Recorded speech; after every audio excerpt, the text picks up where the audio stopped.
Detonator dan ribuan peluru aktif ini awalnya ditemukan oleh dua orang tukang yang sementara menggali tanah untuk memasang pondasi bangunan. Hasil temuan tersebut, pihak rumah sakit menghubungi polisi untuk mencari peluru lainnya.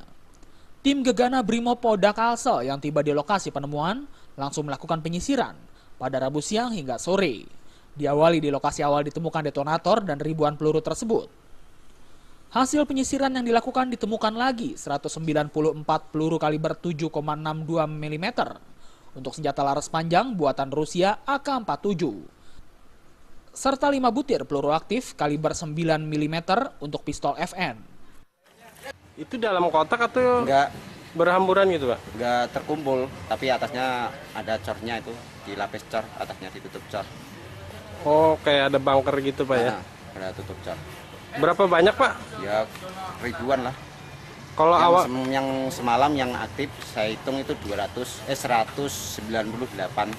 kemudian Kan 200. ketemu lagi tadi. Ketemu lagi tadi pagi setengah karung.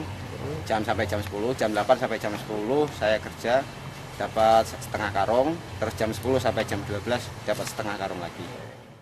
Kapolresta Banjarmasin Kombes Pol Wahyono mengatakan ada 3 kali penemuan di lokasi yang sama dengan jumlah lebih dari ribuan butir peluru yang masih aktif dan sebuah detonator. Dan ini yang ditemukannya ada aktif atau gimana nih? Kalau kita melihat seluruhnya aktif, Berarti membahayakan, Dan? ya. Makanya pada saat ditemukan tadi, kami sudah menghubungi Sekjen Gegana dan sudah dilakukan sterilisasi.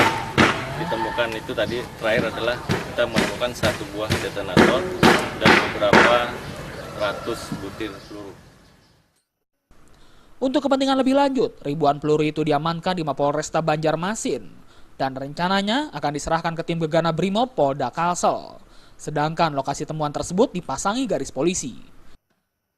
Dari Banjarmasin, Kalimantan Selatan, Andi Muhammad Haswar melaporkan.